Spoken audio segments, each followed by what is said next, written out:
is it that he needed to learn Torah from the Rebbe? In other words, we know you're allowed to leave Eretz to learn Torah, or was it simply a matter of Gemilas Chesed and Kavod HaRav? You can learn two ways in that case. Now, Chazal consider Ezra to be second to Moshe Rabbeinu himself, and Chazal tell us that if the Torah had not already been given to Moshe, it could have been given to Ezra. Ezra was so deserving.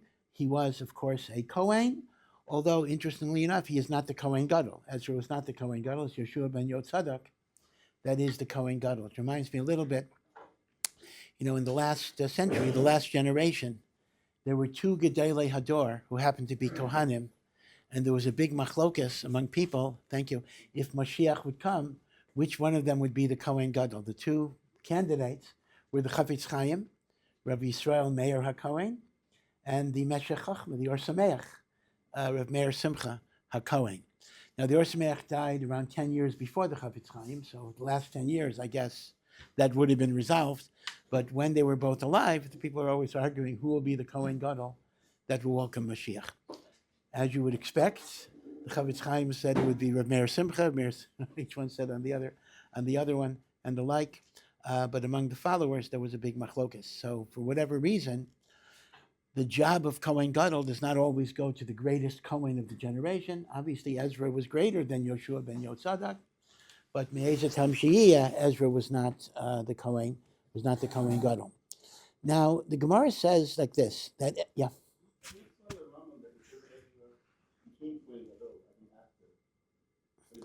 I'm going to have to check. I don't remember that, but you remember. I'll check the reference if Ezra eventually became Kohen Gadol. Now, I mean that does make sense in the sense that Ezra should not knock off somebody that's already. Remember, Ezra came late, so there's already a Kohen Gadol. So it would make sense that even if he became Kohen Gadol, would become later, he wouldn't knock off Yeshua ben Yotzadok. But I'll check. I don't remember, but you might be correct. So the Gemara says like this in Sanhedrin. Even though Ezra was not Makabel the Torah, because Moshe already gave it, but on one level he did receive the Torah, because Al Yadai Nishtana HaKesav. Through Ezra, the Kesav of the Sefer Torah, the Aleph base of the Sefer Torah was Nishtana, because there's a Mandiomer, it is a Machlokas, but at least the Mandiomer the Gemara brings is that originally the Torah was given in Kesav Ivri, and only in the time of Ezra was it Nishtana to what we call Kesav Ashuris. Right? We'll explain why, but the name that we give to the Hebrew alphabet, particularly the way it's written in the Sefer Torah, is called Kesav Ashuris. We'll talk about why that's so. And that, the Gemara says, amazingly, was not the original alphabet that was used in the Torah, the Tefillin, and Mezuzahs. It was an older writing that was called Kesav Ivri. Now, this Kesav is actually not a mystery. We know what Kesav Ivri looked like. We have inscriptions in Kesav Ivri. It's kind of a hieroglyphic type Kesav. And many dictionaries, many Hebrew dictionaries, at the beginning of every letter entry, the Aleph, it'll give you the Aleph as we have it, and it'll give you the Kesav Ivri as we have it.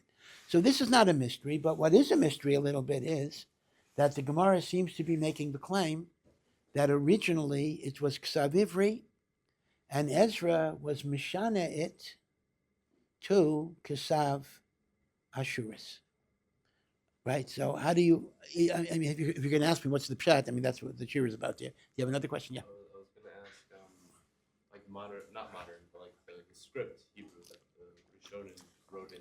You're talking about the script, like the, yeah. So that is really just different minhagim. That, as far as I know, does not have any old makor, even in Chazal.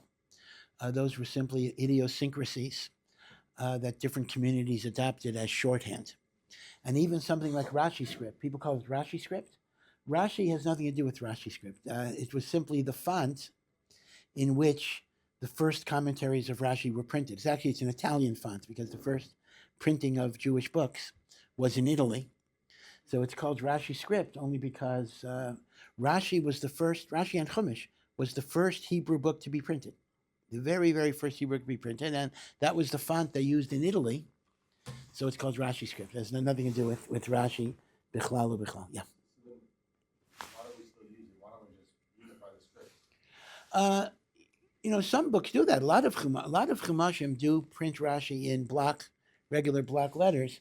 The reason why not, it's simply because it's become sanctified by tradition, and there is a concept that you try to change anything, you're not bikoris or a kofer. But lamaisa, there are svarim that print Rashi in block letters. Yeah. Isn't the Russian script anyhow more concise in terms of the kind of heavy usage versus the kind of letter? That's true. That's true. I mean, that's part of why it became a popular kisav. But as I say, it doesn't have a tradition going back to Chazal or anything else. I mean, you'll notice that a lot of Sfarim that were originally printed in Rashi script. I mean, Mishnah Berurah is a very good example. The Mishnah Berurah was printed in Rashi script, but now a lot of modern editions of Mishnah Berurah do have block letters. But in Rashi, I think it's really people got mixed up because people associated Rashi script with Rashi, so they didn't want to change Rashi script in Rashi, because they're going to say, well, that's Rashi script.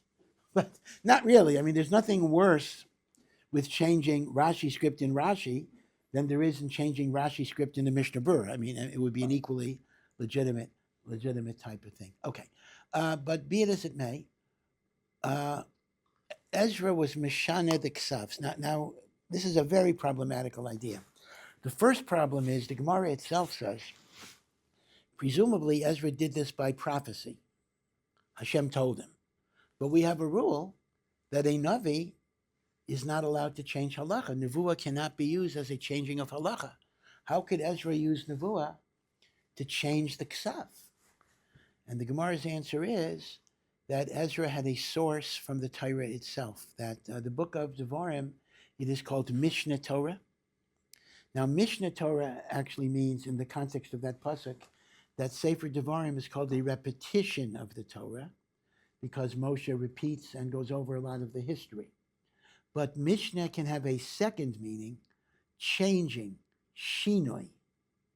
Mishneh Torah, the Torah says there will come a time that the Kesav will be nishtana from Ksav Ivri to what Hashem will reveal. So the rule that a Navi cannot change the halacha is not going to be true when the Torah itself says there will come a time in which this change will be. Now, this doesn't explain why. We don't have a why, we just have a what. And therefore, this gave Ezra, so to speak, the authority to change the Ksav. So that's question number one. How could a Navi change the writing of a Sefer Torah? Question number two. What does it mean that our Hebrew alphabet is called Kesav Ashuris? Now, literally, Kesav Ashuris means Assyrian writing, as if to say that this was an alphabet that was appropriated from Assyria. Now, first of all, Ezra was never in Assyria. Ezra was in Babylon. But okay, that's not so much of a question, because the truth is Nebuchadnezzar himself, the Babylonian king who conquered Assyria, kept the title King of Assyria, because Assyria was such a powerful power that the kings who conquered Assyria would continue to call themselves kings of Assyria. So when it says Assyrian writing, we could read that as Babylonian writing. But whether it's Assyrian or Babylonian, you still got a problem.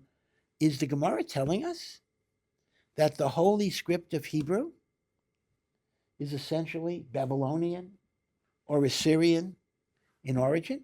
How could that be? And by the way, you'll hear this a lot. Maybe you've heard it from your professors who like to mock, let's say, Orthodox Judaism, will often say, hey, your holy aleph base is Assyrian or Babylonian. And the proof is the Talmud says that. So I want you to at least have an understanding of this. So, number one, the Gemara itself says that the reason why we call our aleph base Ashurit does not mean because it's Assyrian or Babylonian, but it's because it's called Mu'usheret Shebichsav, the richest and the deepest of all alphabets. And in point of fact, it is not Assyrian or Babylonian, and historically, the Babylonian or Assyrian alphabets did not resemble HaRav base. It was revealed to Ezra min hashamayim, and it's called Ashuritz because it's Mu'usheret Shebichsav. Okay, so that's the second issue. Now, the issue of why it was changed, I'll get to in a moment, but I want to go back to a story in the book of Daniel. It's a famous story. Yeah. According to that, wouldn't that still be kind of changing halacha from nevuah? Because he found a source that it could be changed, but then he had a nevuah that what to change it to. No. So that is what the Gemara is saying is legitimate, meaning to say if the Torah is essentially saying this is to be changed, the Torah is saying that through nevuah the change can be effected. Because how else does it happen? I mean, if Hashem says this can be changed, that means Hashem says I will communicate to a Navi when it should be changed and to what. So the Gemara says that once you have a prophetic authorization in the Chumash, it's in the Torah itself, that will take away the problem of a Navi not being able to change the halacha. So it was changed by heavenly revelation. So it's not Assyrian in nature, but it was changed by heavenly revelation, and Ashuris means Mu'usheret Shebichsav. Now, yeah. Are there any more pending heavenly revelations like this? Not too often, but the one that might be so is when to rebuild the Beis HaMikdash. You know, there's a whole shaila. There's a mitzvah in the Torah to build the Beis HaMikdash. So the big question is, why don't we do it? Some say we should. So there are people who say we should, but the classic heter the reason why we don't, is based on the Chassam Sofer that says that the green light to build a Beis HaMikdash has to come from Nevuah, meaning the Torah itself tells us that certain things are to be revealed by a Navi. Thus, the binyan of Ezra, the building was via the directives of Haggai and Zechariah, right? So without Nevuah, we don't have that green light. That's what the Chassam Sofer's understanding of why we don't actively build the Beis HaMikdash yet. Okay, now let's go back to a much earlier scene. Let's go back to the book of Daniel. Now, Daniel lived before Persia. Daniel was living under the Babylonian kings, right? Persia eventually conquered Babylon, and the Babylonian kings, Nebuchadnezzar, destroyed the Beis HaMikdash. Nebuchadnezzar was succeeded by his son Avil Merudach, and the third king of Babylonia is a guy called Belshazzar. And there's a machlokas exactly if Belshazzar is Evil Merudach's younger brother, in other words, a son of Nebuchadnezzar, or Belshazzar is a son of Evil Merudach, which makes him a grandson. So he's either a son of Evil Merudach or a brother. But be it as it may, Belshazzar in the third year, by the way, Belshazzar happens to be Vashti's father. So Achashverosh of Persia married a daughter of Belshazzar to kind of firm up his authority as king by connecting to the Babylonian royal house. But okay, but be it as it may, the third year of Belshazzar's reign, you'll recall Belshazzar made a huge party, and Belshazzar, like Achashverosh did later, takes out the utensils of the Beis HaMikdash that Nebuchadnezzar had plundered. And he's making a party. Why is he making a party? Because he miscalculated the 70 years. He made a cheshbon that 70 years have already expired, even though he wasn't counting right, and the Jews were not redeemed. Therefore, God's not going to redeem the Jews. Let's celebrate. Let's make a party. Achashverosh made a party for the same reason, because he also miscalculated, albeit he had a later date. That's a constant theme going on here. So if you remember, in Belshazzar's party, there's a very dramatic scene that happens. It's entered the English language, the handwriting on the wall, right? See, I've seen the handwriting on the wall. That is a gigantic hand, comes out and inscribes 4 words on the wall. Minei, in Aramaic, Minei, takal uparsin. And nobody is able to interpret, to even read those words. Again, the problem is not language. Aramaic was the spoken language in Babylonia, even among the non-Jews. That was the language of the non-Jews. But nobody could read the letters. Nobody could read the letters. So Daniel was able, with Ruach HaKodesh, to read the letters, read the words, see the letters and read the words. And the words were, Minei, your deeds have been counted and recounted. Takal, they have been weighed. Ufarsin, and your empire shall be delivered to the Persians. And that night, Belshazzar went to sleep, and you'll remember there was a virtual bloodless coup, bloodless except for him. His servants killed him, and Persia succeeded. It was a conspiracy. Persia succeeded to the Babylonian Empire. Okay? To me, it's always so striking. It says Belshazzar went to sleep. I mean, you know, sometimes you got to admire how tough these bad guys are. I mean, I hear you have a guys like, eating and drinking with the Kalim of the Beis Hamikdash, handwriting on the wall, gigantic hands, inscribes a message, and the message is, "You're finished." And Belshazzar, okay, I'm going to go to sleep today. He just goes to sleep. Like it doesn't bother him, all of this thing. I mean, it's kind of amazing. But if you remember, so the Gemara explains, why couldn't anybody read it? And why did Daniel need like special Ruach HaKodesh to read it? I mean, the words as language are not a problem. They're Aramaic words. Once you read the words, you know what they mean. So what couldn't be read? So what the Mefarshim say is the following. This was the first revelation of the holy writing of Kesav Ashuris. Meaning Moshe got the Torah in Kesav Ivri, and that was the alphabet of the Jewish people. But now God is revealing from heaven in Daniel's time, before Ezra, the holy writing, but not all of the letters. Minei, Minei, Tekalu, Parsin does not have all of the letters. But this was the initial Hisgalus of Kesav Ashuris, which is, by the way, is another reason why it's called Assyrian or Babylonian. Not because we took it from the Babylonians, but because it was revealed in Babylonia. And that is the case. And its initial revelation was the handwriting on the wall. Later, Ezra got the rest of the Aleph base and was told to implement the change. So Daniel was not told to implement any changes, but Daniel was given a vision of the heavenly Kesav Ashuris. So this is what it was, and nobody could read it. Even the Jews couldn't read it. They were not familiar with it, but this was the first inkling of the holy letters through which God created heaven and earth. So it's not Assyrian, it's Mamish Kadosh, that is finally being revealed. Now, I didn't yet give a reason why that's so. I will get to that. But you have to connect Ezra, Kesav Ashuris, with the revelation to Daniel, handwriting on the wall. So there are two different reasons why it's called Kesav Ashuris, and neither reason says we borrowed it from the Babylonians or the Assyrians.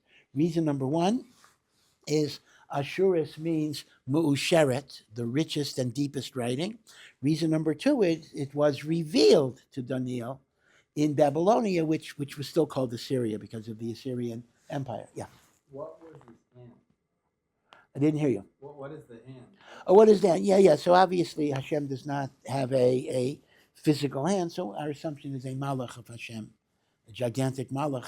Although you didn't see, there's no description of the malach per se, but just the hands coming out. And it's entered the English language, right? Whenever something ominous or scary seems to be about to happen. So the expression, I've seen the handwriting on the wall. I think maybe Shakespeare may have actually coined that expression.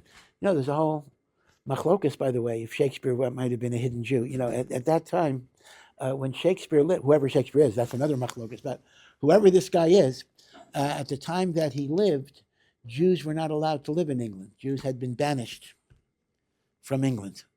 So some say Shakespeare was the equivalent of what was a Marrano in the Spanish Inquisition, meaning he was a hidden Jew. That's why in The Merchant of Venice, Shylock, whatever it is portrayed in some ways as a sympathetic character. It was one of Shakespeare's things. And I know a fellow, he's not a professional academic, he's an architect, but Shakespeare is his hobby, and he's written 3 books to try to show all of the Makoros of Shakespeare and Pirkei Avos and Gemaras and different types of things. So I believe that he introduced the phrase handwriting on the wall, which is taken directly from the story of Daniel, to become part of the English language. So Jews who never said we got to claim everybody. I know, so we're going to claim George Washington. I don't know, whatever it is. Okay, but Baruch Hashem, we have enough Gedolim, Tzaddikim, Kedoshim, Tahorim. We don't necessarily have to branch out and claim other people. Okay, so now here is the big problem, though. There is a theological problem. Taisus asks a gewaldige question. It is Rav Chisda in Sanhedrin who actually says that the original language of the Torah, the alphabet, was Ivri and not Ashuris. Rav Chisda. So Tosfos says, if that's the case, we have a contradiction in Rav Chisda. Because Rav Chisda says in Maseches Megillah that the Mem and Samach on the Luchais existed only in miraculous form. Now let's explain that a little bit. We have the Aseres Hadibros that's engraved on the Luchais. Now Chazal have a Mesorah that it was engraved all the way through, not just on the surface. So number one, there's a miracle that when you read it from the other side, you still read it, meaning it wasn't backwards. That's one miracle. That even though it was engraved through the whole tablet, you could see it on both sides. But Rav Chisda says there was a second miracle, that the final mem and the samach, you see, every other letter, you have to visualize this. If you engrave a letter all the way through like a stencil, so it goes all the way through. But if you do a final mem, so that middle piece of the mem that would be blank, it's not connected to anything. So it's like a little piece of rock that's just hanging there. So how do you have a final mem that goes all the way through? The middle should fall off and just give you a hole. Same thing with the samach. So Rav Chisda says, final mem, and the samach of the luchais, that itself was a nace, that the middle piece of stone that was not connected to anything didn't fall out. So Frektais Sakasha, the notion of a mem being totally rounded, or a samach, that is only true, and you can check this, is only true in Kesav Ashuris. It's not true in Kesav Ivri. In Kesav Ivri, every part of the letter is still connected to another part of the letter, so that wouldn't be a miracle. Yeah, you had a final mem in Kesav Ivri, but it did not have that miracle of a middle piece. So Frektais Sakasha, we have a stira, we have a contradiction in Rav Chisda, right? One statement of Rav Chisda is the Torah was given B'Ksav Ivri. The other statement is Mem B'Samach Shabaluchais B'Neis Hayu Omdim. It's a contradiction, good kasha. So there is the Radvaz. Rav David ben Zimra, who lived in the, actually, when you say ben Zimra, you have to be, this is another thing I want to, it's a trivial detail, but it's important to understand. You know, sometimes when we say ben, especially among Sephardim, we don't really mean ben, we really mean Ibn. It's really a family name. For example, the Ibn Ezra. So you'll see it written, Rabbi Avraham ben Ezra. So you might make the mistake that if the Ibn Ezra showed up and you were giving him an aliyah, you would just call him up, V'yamot, HaRav, probably Moreno, Rav Avraham ben Ezra. That is not correct. His father was not Ezra. I think his father was Moshe. I don't remember, but Ben Ezra is Ibn Ezra, and it was simply a family name. The family name was Ibn Ezra. Same thing with Radvaz. When we say Rav David ben Zimra, his father was not Zimra. Zimra is not really a common Jewish name anyway. The family name was Ibn Zimra. So people say Ben, but they really mean Ibn. Okay, just a little bit of a detail to know. But Radvaz is Rav David ben Zimra, or Ibn Zimra, and he was in the time of the Beis Yosef, and in fact, he was the Rebbe of the Arizal. Not only in Nigla, even in Kabbalah to some degree. The Radvaz was actually a great Makubal in his own right, and the Radvaz has commentaries on the Rambam. Certain form of the Rambam have a Perish HaRadvaz on it. He also wrote Shuvos HaRadvaz, like 5,000 Shuvos, although they're relatively short, but a lot of Shuvos the Radvaz wrote. And the Shuvos of the Radvaz are actually especially interesting because obviously, like all Shelos Shuvos, he deals with many, many halachic matters. But the Shuvos of Radvaz also have a lot of philosophical an interpretation tshuvos. There are things that are not halacha, but they're about explaining Mamorei Chazal and the like. And in one of the tshuvos of the Radvaz is omed on Tosas' kasha. How can Rav Chisda say the Torah was ksav ivri? He also says mem b'samach shebeluchais b'nei hayu oimdim. So says the Radvaz, the Gavaldig Geteret. He says avada it's a davar pashat that the luchais that Hashem gave Moshe Rabbeinu to bring down from Har Sinai had Kesav Ashuris. That's the holy language. That is the alphabet to which God created heaven and earth. It's not shaykh to say that's the primeval Torah in Shemayim. When the Torah is black fire on white fire, it's not in Kesav Ivri. It's Kesav Ashuris. And Moshe Rabbeinu brought that down. And that's the miracle of the Mem B'Samach Shebeluchais. But what happens when he's coming down from the mountain and there's the Chet HaEgel? The Jewish people no longer deserve the holiness of Kesav Ashuris. And Chazal say the letters actually flew away. And Moshe broke the luchos, or the luchos fell from his hands.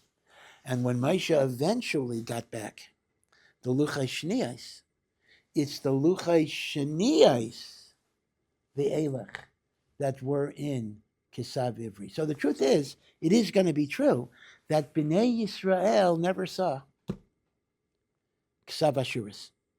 Bnei Yisrael did not know of Kesav Ashuris. It was a heavenly revelation at the time of Matan Torah that would have been ours had we gotten the first luchos, said the Radvaz. But because we didn't get the first luchos, we never saw it.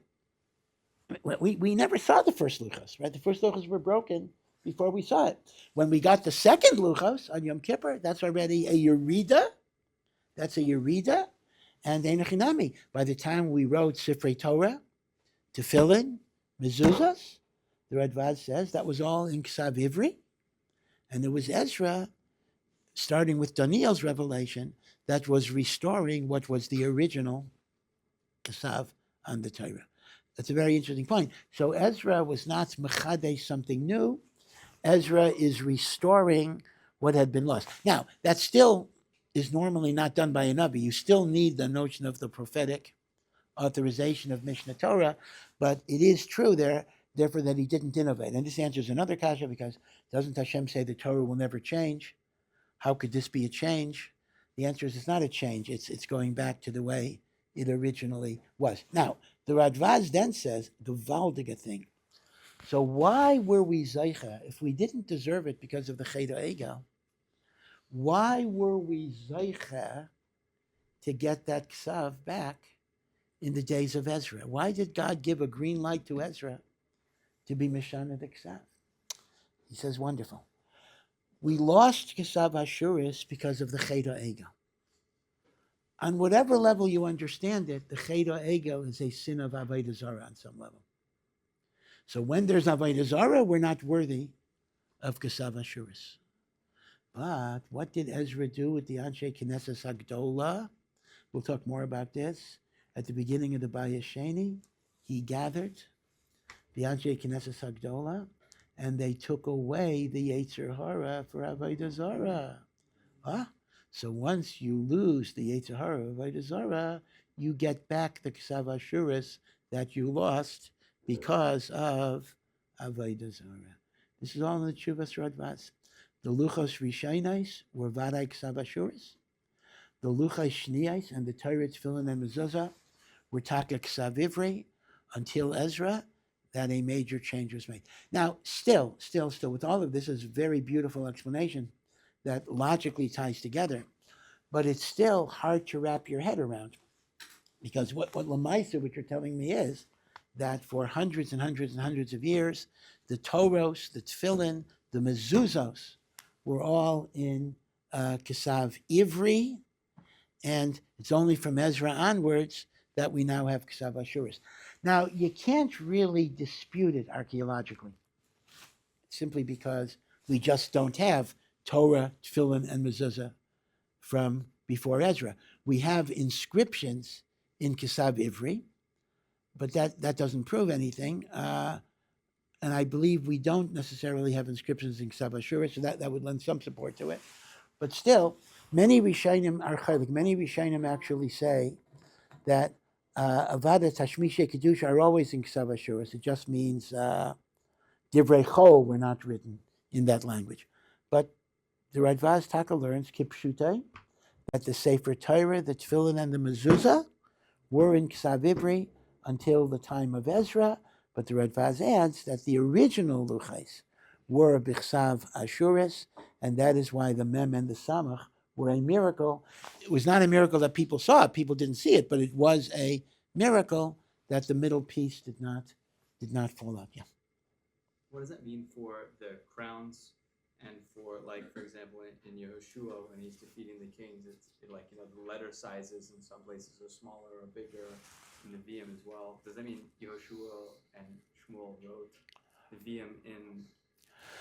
Well, our assumption would be that they wrote it in Ksav Ivri, and when Ksav Ashuris was Niskala, that also revealed many secret, unknown dimensions that were otherwise not fully revealed, meaning it must have been a later revelation. When Ezra got a green light, presumably he didn't just get a green light regarding the shape of letters, but also some of the hidden significances in those letters. Yeah. When Ezra was with his nevuah of Ksav Ashuris, what happened to all the Stam that was Ksav Ivri? Yeah, l'chaira, it's quite a day, right? Everything is puzzled, right? Talking announcement.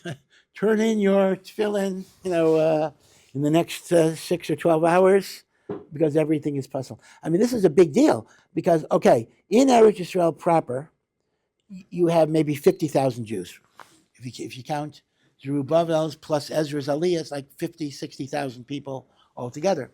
But there are millions of Jews in the diaspora. And a change like this is going to apply to everybody.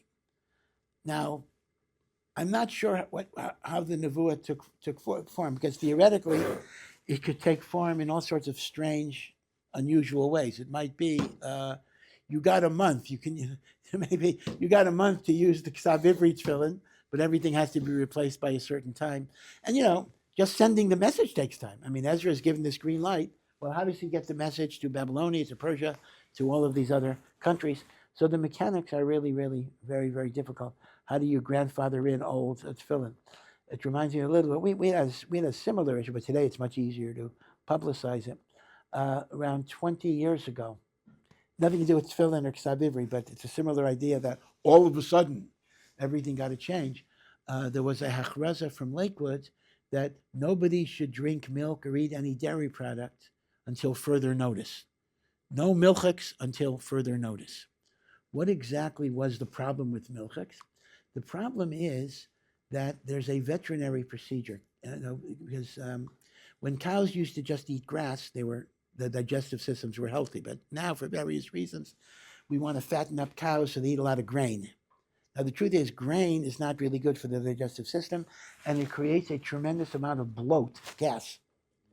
And in fact, it even has an environmental impact, the gas of cows. So there's a veterinary procedure in which they literally drill holes in the cow's stomachs, and that lets out this huge amount of gas. And then they take a gigantic stapler. It's not a stapler you have in your office, and they would staple the stomach.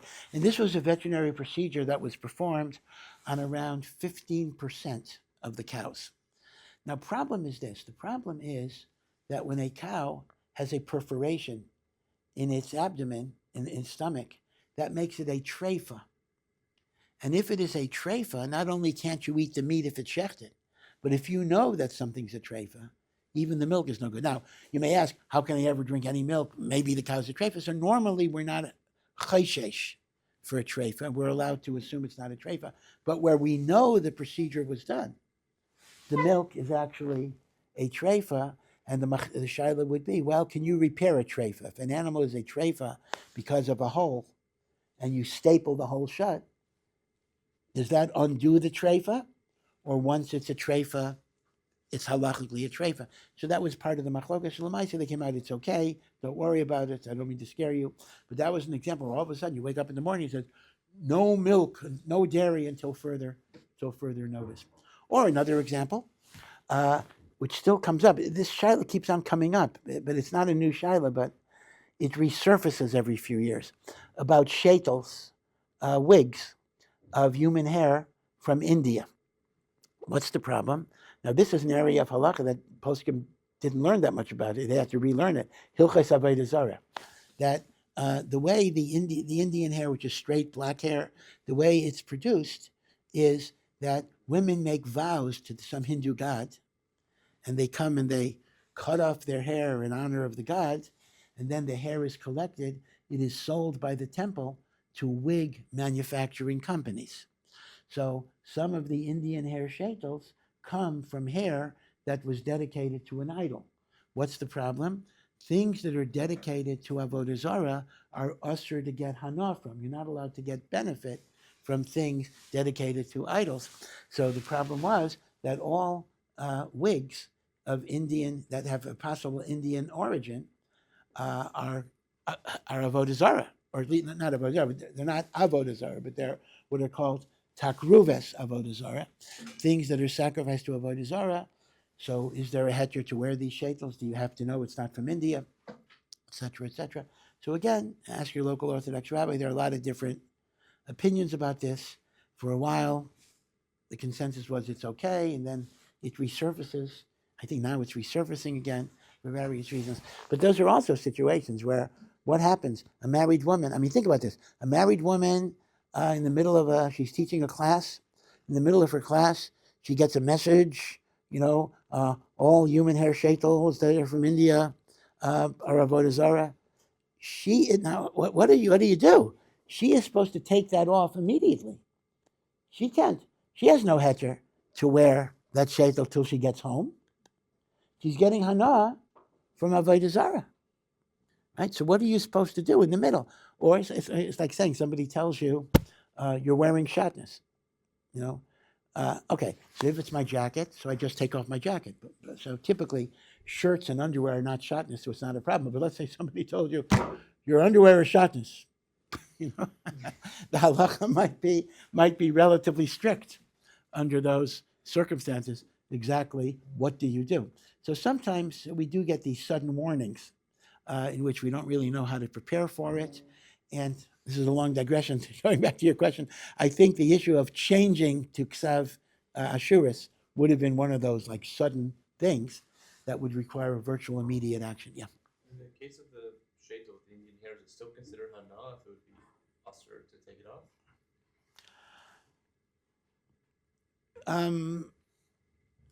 Yeah, I think it would be because it's still giving you coverage, so to speak. I mean, that itself would be the fact that you're using it for the mitzvah of covering your hair. That would be treated perhaps as a benefit, or actually maybe not. In other words, there is a svara. That's an interesting point you're making. That doing a mitzvah, since we do mitzvahs because of Hashem's commandments, we don't treat a mitzvah as giving us benefit. Right? That's the halacha. If I make a neder that I'm not going to get hana'ah from the shofar, I'm allowed to blow it for Rosh Hashanah.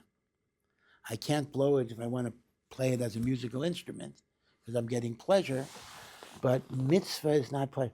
That's a very interesting point. So the question you're making is, hey, the woman is wearing a shaitel to fulfill the mitzvah of covering her hair.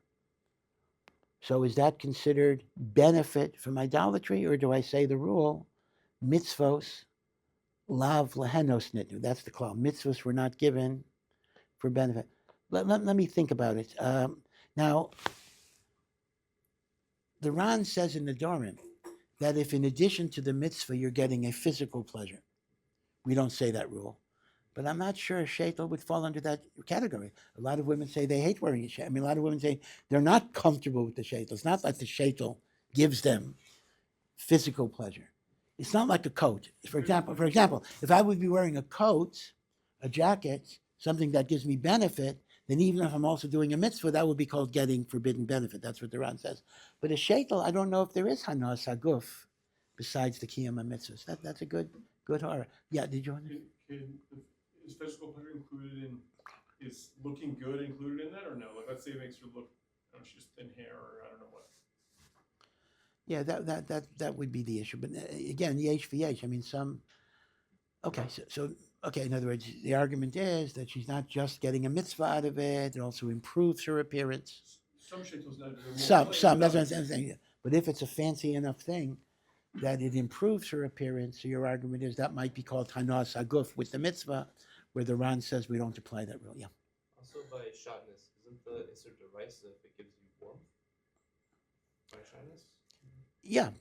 So by like underwear, is that considered? You have to get a geschmack out of shotness to. Well, it's not so much warmth. You have to get hana. So the hana would be you're covered up. Yeah. So I mean, underwear certainly would have the yisur of shatness. That much is true. Okay. Okay. Be well. See you tomorrow. Thank you, Rabbi. Thank you for listening to this Ohr Somayach production. To find out more and to partner in our mission, please visit ohr.edu.